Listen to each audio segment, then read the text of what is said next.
Hello and welcome to Opki's webinar covering breakdown of Oracle 24-day release. Thank you so much everyone for joining us. If you're jumping on the recording, hello to you. And if you're coming on live, welcome to the webinar. We're going to give everyone a minute to settle in and we'll start. And before we start, a few housekeeping notes here to consider. If you have questions, please pop them in the Q&A box at the bottom of your Zoom screen so that we could address it towards meeting and of the webinar. And there'll be also, time for questions towards the end if you have more, yeah. And if you have questions that are very specific to your environment, to your processes, please don't hesitate to reach out to us also at sales@opki.com or check out our website, www.opki.com, to request a demo. We have with us Dimpy, our VP of Product Solutions, who's an Oracle expert at Opki with an extensive experience of Oracle patch updates. She's going to walk through with all the changes that are coming to 24D and also the best ways you could test to reduce your testing cycle. Over to you, Dimpy. Thank you, Anisha. And thank you so much, everyone, for making the time for this webinar today. We come up with this every quarter. Again, very critical to 24D. Lots have been, people were looking for. It was a big update. Oracle sent out at the center of Redwood and multiple changes that we were expecting on the AI side of the platform. So, we have come up with a lot of changes. Then obviously you must have looked at, and towards the end you'll receive an advisory from us as well, showing you the details and changes of 24D. But essentially, this this particular update was very critical in terms of making accommodations between responsive Redwood and the classic UI. Some has been deferred. Classic has been significantly deferred from some of the submodules. AI has been introduced. Automated rules have been introduced across multiple modules. So we are going to take a look at that deeply. Um, Something that we always touch upon, and again, very critical to kind of operate and use the best practices for test automation and autonomous test automation for patch updates. It's very critical. We use it internally, certifying hundreds of our customers for patch certification across Oracle's quarterly updates. So we are going to look at some of those best practices as well. And then towards the end, a quick demo of some of the new features that we have introduced that will help you making sure that this patch is significantly certified in 3 to 4 days. So let's go. Cadences, we have three major cadences. Some of our customers are onto SOAK. SOAK is the early cycle of Oracle. Opki has an access on some of the modules for SOAK testing, which means that we get early release and early access to these changes. We make sure that our pre-built accelerators and entire platform is completely updated before you actually get these updates on your quarterly cycles. First Friday of Cadence 2 and Cadence 3, including Cadence 1, you receive these patches.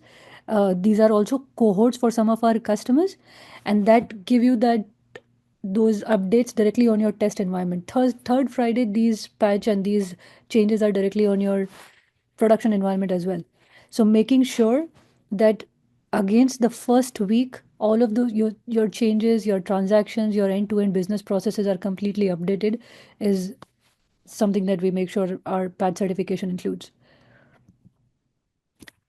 Let's jump on looking at some of the changes across these modules. I'm going to start with ERP and financials. And while I'm starting, if you have any questions for me regarding patches, regarding how to modify and how to maneuver your patch updates using test automation, using the platform, what are the best practices and things like that, just feel free to drop in your questions. Against ERP and financials, if you see, there are changes on the asset transactions. Against FA, you initialize, we can easily convert our historical asset transactions to initialize asset balances. It was not there. It was actually started to come up from 24B. It has been introduced in 24D now, where a new subledger reporting currency is added to the primary ledger. What this means, essentially, we always look at these changes, but what these essentially means that it is a way to make sure your business process is a step seamless. And then at the same time, the test scripts that are associated with these changes are also continuously updated.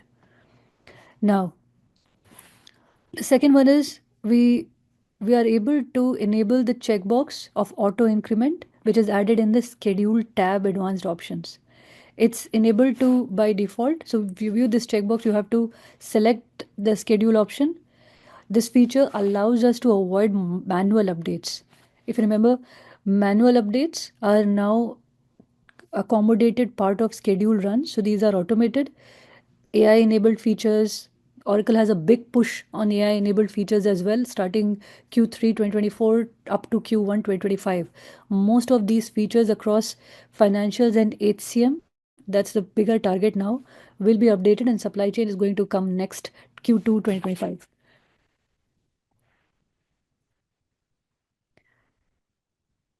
Look at auditor requested more information.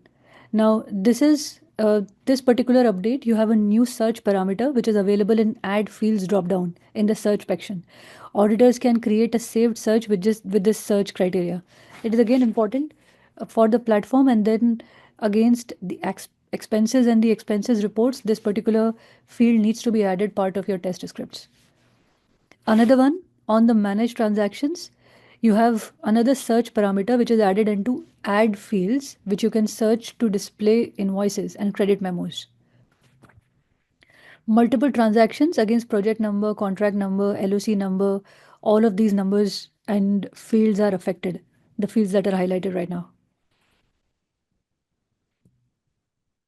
ERP HCM, we can now associate multiple legal employers with a job using legal employers that use this is part of EFF, extensive flex fields, that allows you to enable future filtering of the jobs based on your legal employer. Earlier, this filter was not available. You had to add these legal employers and these parameters and these EFFs specifically to that particular employer. So again, more of an automated approach, but then you have to add this particular field part of your test scripts. OpKey has these fields already applicable and appended to its pre-built test accelerators, which directly gets uncovered as soon as you use test discovery. Now, users can now launch PDF and URL activities. Again, critical. This is for learning. Learning has been, again, one of the big modules that Oracle is focused on. So again, making it easier to start learning. If you are able to launch PDF and URL, definitely helps.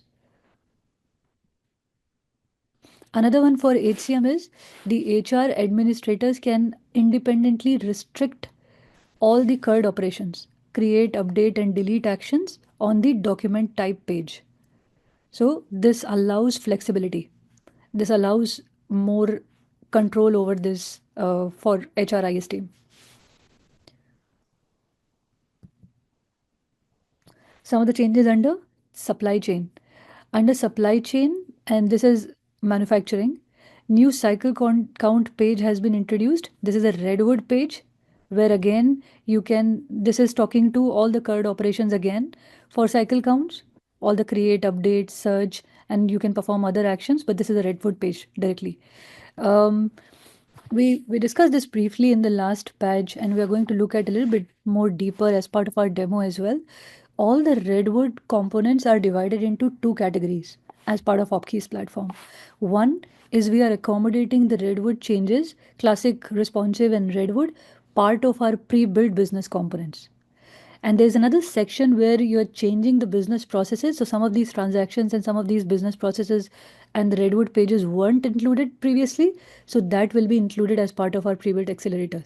But for you as users and people who are using our platform, it does not matter at all.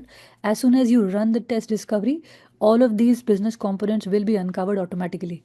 And we'll look at that in just a bit, part of our demo. Another one, you can now issue and return materials for a work order, again using Redwood pages. So this component is part of our pre-built accelerator. It's a Redwood accommodated component. All right. Supply chain again, sales order again. This is another Redwood page, new filters, new search filters, and you can apply action on multiple sales order at one go. So you're able to do it on the search page of sales orders. For all of these changes, and just for people who have like joined us again, thank you, and people who have joined us today, all of these changes what it means for your transactions, what it means for your business processes, and what it means for you to actually making these changes and how it affects you end to end for your testing and your test scripts. All of that is uncovered part of our advisory document. So it's just not only showcasing you the change, it is also giving you an impact analysis of where all these changes are going to get affected and how do you need to modify your test scripts, your test suites based on these changes. So you're well prepared before a new update. And this comes 6 weeks before the patch. So you're very well updated with all our customers and partners and people who are already associated with Opkey. You know these changes well in advance. All right. So CARD, our methodology of best practices for Oracle patch update. We have been propagating this methodology a lot, but we are extremely focused on C, coverage, assessing the impact A, doing regression testing R, and doing documentation D. So we know that finding and making sure that you follow this methodology is going to give you a test automated, well assessed patch certified test suite before you, or an assessment of this patch before you even go for a patch assessment, right? So your pre-patch readiness, your patch update, and post-patch retrospect, all of that is covered part of these best practices if you follow card. So let's start with coverage.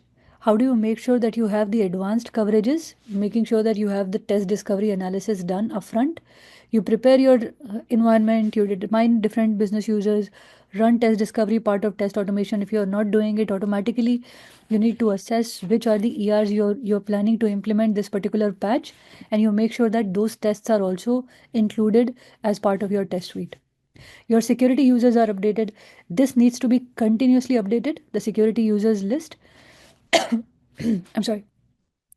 Whether it is custom roles, whether it is your standard roles, whether it is a role modification based on Redwood, security users list, and then the roles and privileges that you have been doing in the previous patch needs to be assessed, needs to be exported well before the patch as part of your pre-patch.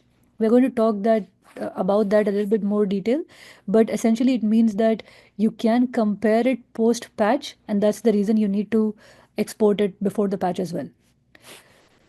Inbound and outbound transactions, integration testing is critical part of patch because you need to make sure that all the endpoints are working as expected.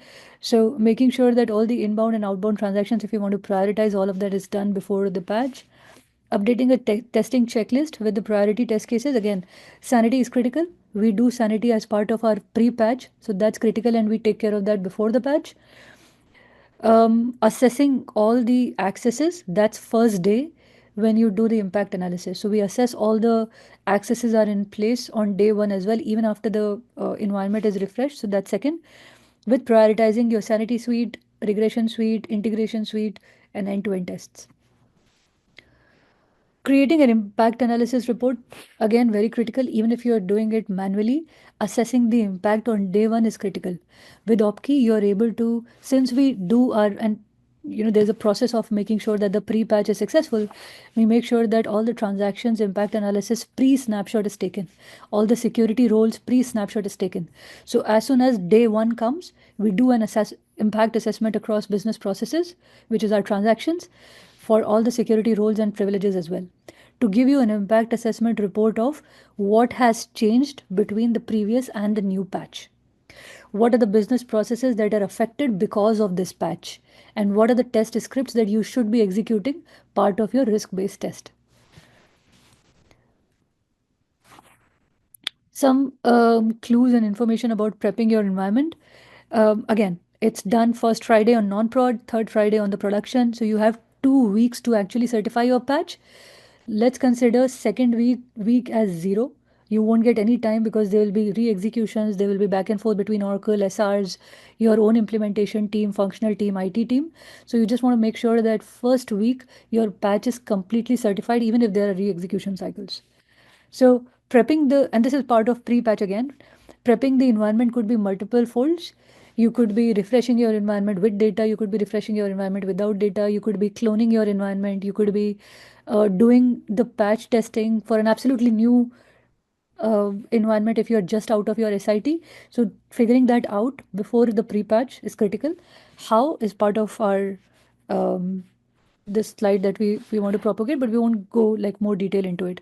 Scheduling P2T, wherever is required, the IT team and the RM team pretty much takes care of that essentially across every organization.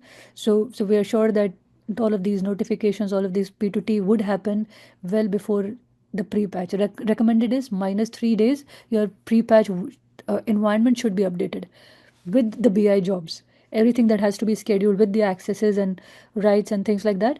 So you can start testing your pre-patch. You need to have at least 3 days or a week to perform your pre-patch before you actually go to your patch assessment.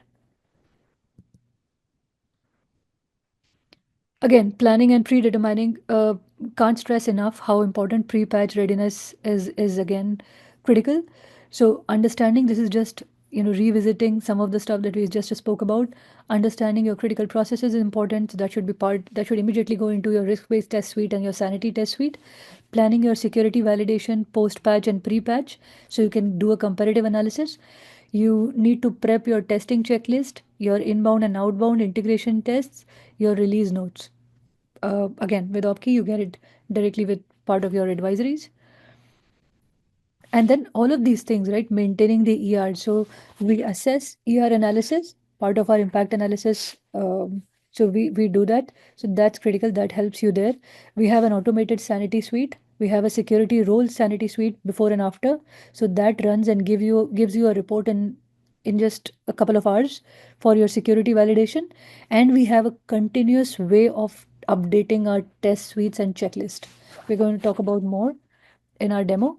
But with OpKey, all of these automated test suites and how you're doing it automatically is something that our customers are aware, and some of the folks who are new will showcase you in a bit. So yeah, this is how we do. We use process mining at the backend. Process mining enabled risk-based architecture for your continuous test automation. This is our IP. This is something we use at our backend to uncover what are the changes that have come, what are the ERs that have been introduced part of this patch, what are the test scripts that should be part of your patch and should be part of your extended test suites with an real-time impact analysis platform. And that is the reason we are able to certify hundreds of our customers in about 3 days. Some of our, we looked at this before, so I'm going to skip this. But some of the key business benefits that you get out of it is a quick blueprint.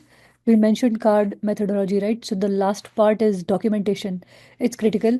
Every patch you get reports, not only part of your regression, but you also get a security validation report. You also get a impact assessment report followed by a regression test, and then a retrospect discussion on what has changed because you have a log analysis of different issues across different modules as well that have then and could be part of your patch issues, could be part of your configuration issues, data issues, but those needs to be uncovered, discussed, so you can make sure that those are part of your changes that you need to do in your next patch.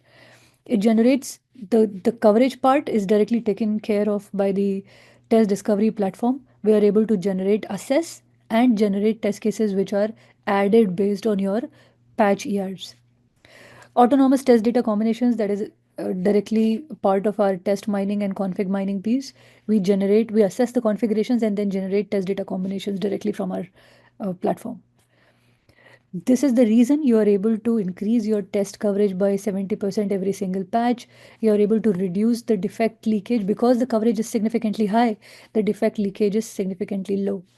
The process efficiency and all the analytics across the gaps are identified again, whether it is Redwood, whether it is ERs, whether it is your own configurations that your implementation specialists have done, directly uncovered from the instance. So we are able to point the platform to the instance and directly uncover these changes from the platform.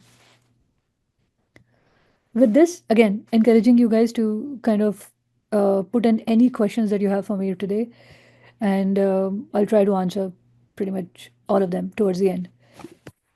Okay. So with this, we'll move to our demo. We'll go to the platform. We'll look at the demo. We're divided our demo into two parts. One is test discovery, which will showcase you if there are changes in the patch, how are we going to uncover it, and how do we do it today using our platform. And the second part would be change impact analysis. You got a patch day one. How are you going to assess the impact? So let's look at test discovery. This is our platform, by the way. We're going to look at test discovery first. Test discovery is our way of onboarding and uncovering the test scenarios and test suites against different modules. And how do we do it automatically? This is a process mining engine that works at the backend.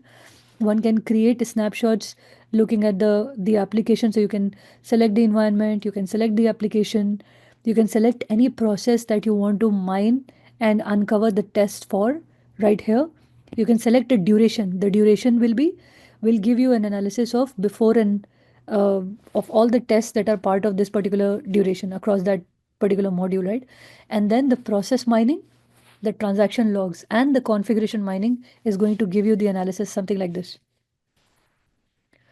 So this is a hire to retire use case. And if you look at the center part of my screen, all the business processes across different end-to-end unique paths are uncovered here.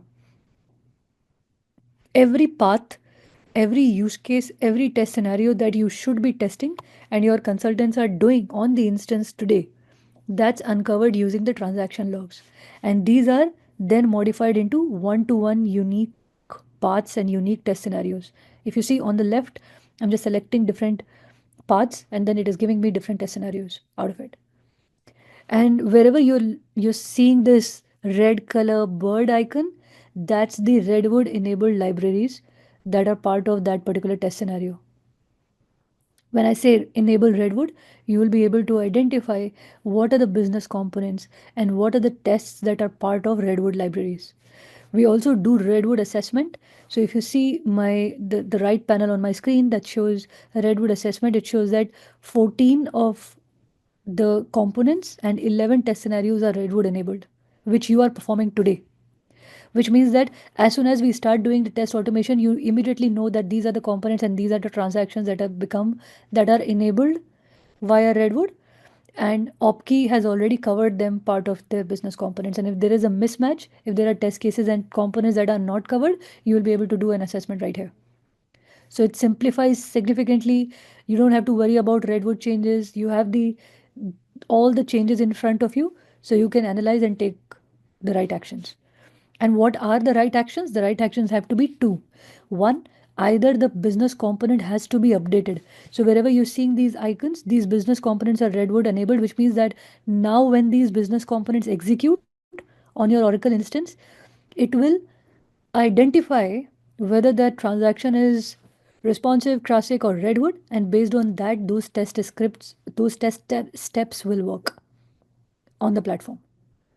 So this is critical, and this is something that we have got as a part of our test scripts. So this is Redwood assessment. Then let's look at configurations. Again, very critical. We mine all the configurations across each and every process that we work with, right? So this is hire to retire. All the different configurations are mined. And then if you see everything that you have configured in the system on the backend is mined and it showcases here. Which means now if I want to generate test data sets, OpKey will not only look at your transaction data, but it will also look at your configuration data to generate test data sets, something like this. Across all the business components, one by one, the test data sets get generated. So all these rows right here across business units are your unique combinations of test data. And when I say automate, you're able to obviously download it, look at the test data for your different implementation teams and things like that. But you can, what you like to see is all of these test scenarios will directly get the test data as soon as we automate. So now an autonomous functionality, you can create, these are just scenarios and components right now, right? You have to convert them into automated test script. How do you do it? As I just did, we automated. These test scripts are available here. You go to the navigation, the test script will automatically be converted into test automation script with the test data set that will have all the values which are required for this test script as well, like this.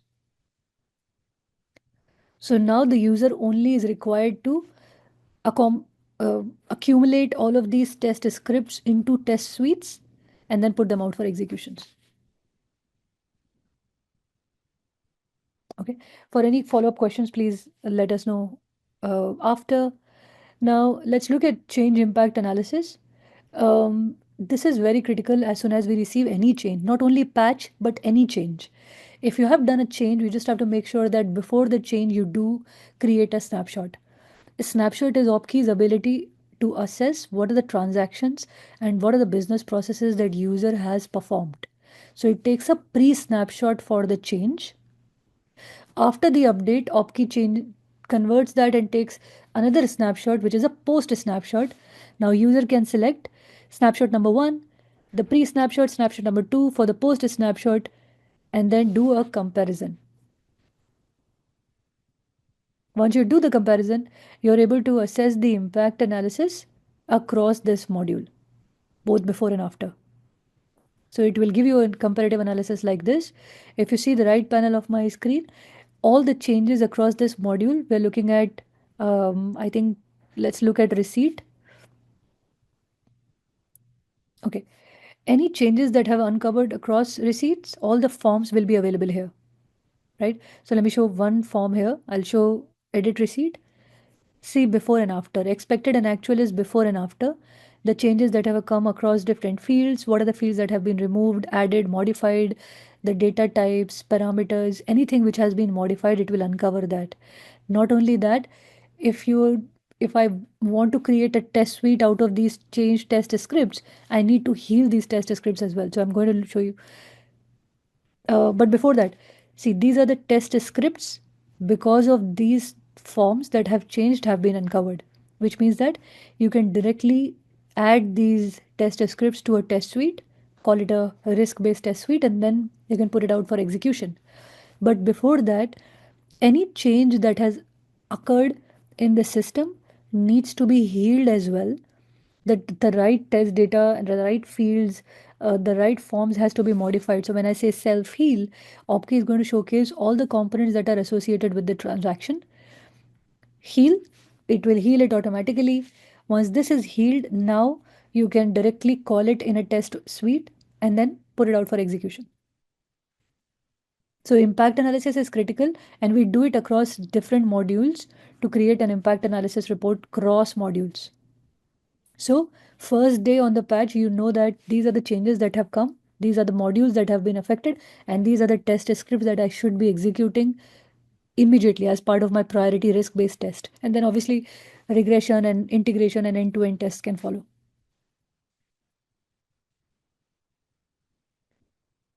Perfect. I think we'll just go back to the one other item, which is security role validation report. This is again critical. I'll show you a glimpse of how we compare these reports. So our platform has a security role validation report as well. Again, very critical for the patches, where you can do a before and after. So when you generate this report, you have to select security validation report, click on upload the report which was pre-patch, upload a report which is post-patch, and then you are able to generate a security report, something like this. Let's look at the report which is like pre-created.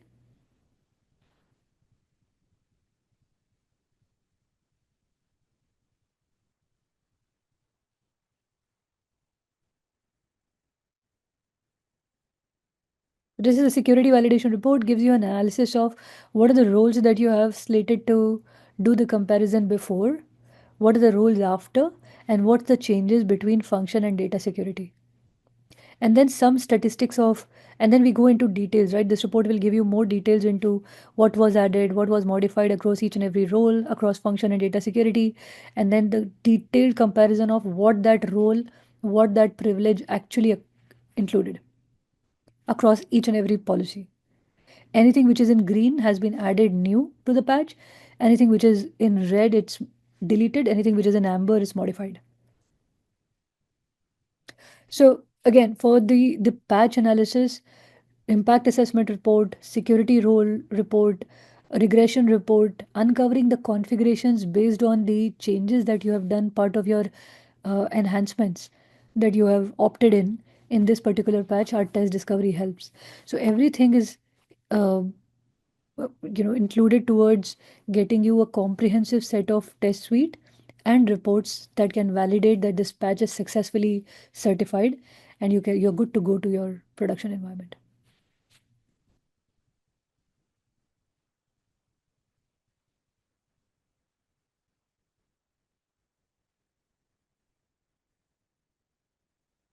All right.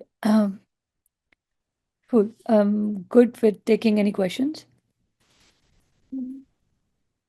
I mean, yeah, we have one question which is in regard to the reporting, same that you share any reporting side impacts and enhancements for 24D. I think mostly is covered here. Yes. I mean, we create generic reports. So most of these changes you'll find in the patch advisory, but if not, we're happy to schedule any kind of demo as well, like more personalized demo to kind of showcase you all of these reports. But yeah, we generate generic security reports and generic impact assessment report for all of our customers and partners. Um, we have another question here. How does OpKeys change impact analysis work, and how does it help reduce testing effort for Oracle updates? Chandrik. Exactly how I showcased. So the impact assessment essentially works in a way. There's a checkbox and as part of our plugin, which you can enable, and it takes the snapshot for the transactions and the business processes that you have been executing in that is part of your instance before. The same snapshot is is being done for, again, based on your test executions after. And then we compare these snapshots. When we take out the impact assessment report on our platform, we create a snapshot of impact. We compare these two snapshots and get an impact assessment report that will give you a comparison of what has been changed, what are the components affected, what are the test scripts affected. I hope. Thank you. There's another question which is what capabilities does OpKey provide for regression testing of Oracle Cloud applications post-patch? What capabilities for regression testing post patch? Uh, are you? I hope you're kind of looking for capabilities like process mining, on how are we able to generate and update the tests post regression. If that is the case, we use, if you looked at closely, we use process mining. So our test discovery is process mining enabled solution at the backend, and because of that, we are able to assess the configurations. So if you have opted for an enhancement, that enhancement will be converted into some kind of configuration at the backend, right? So we are able to identify the configuration based on your enhancements, and then we are able to showcase you these are the enhancements that you have chosen, and because of these enhancements, these are the test scripts that get added to your patch suite. So your previous regression test suite is going to be added and appended with new test scripts. So it will be a more comprehensive test suite because the enhancements have been added post patch, because the redwood changes have been added post patch. So because of that, your regression test suite is updated. So the capabilities like the obviously process mining capabilities, right, redwood assessment are critical in making sure that this is a more comprehensive test suite. Good. There's one more question out here, Dikti, Dimpy, for you to answer. Are there any changes in the test environments needed for testing 24D release, especially for integration and load testing? Yes, integration and load testing both. I mean, we as a platform don't do performance testing, but integration definitely requires a separate approach. You have to make sure that the endpoints are as prerequisites, the access to all the peripheral applications are in place, number one. The endpoints have been checked. So if there are, and that comes on multiple levels, yeah, from the transaction level, the APIs, um, from data level. So you have to make sure that those are updated in the test scripts before you actually execute it, because that's not part of test discovery. One has to make sure that that happens. That's part of the process. But together, yes, it's important. For integration, it's important, that needs to be updated. So that's part of our pre-patch checklist, to make sure that the access environment, endpoints, everything is made sure before you run the integration test post-patch. There's one more question in place. How do you recommend handling testing for any third-party integrations with the 24D release? The answer is going to be same. The third party applications will be handled based on our integration test. So one that we just spoke about, the integration test will handle all the third party applications and end to end test scripts that are floating from one application to another. So we have test scripts for that. So we run those integration tests to handle this.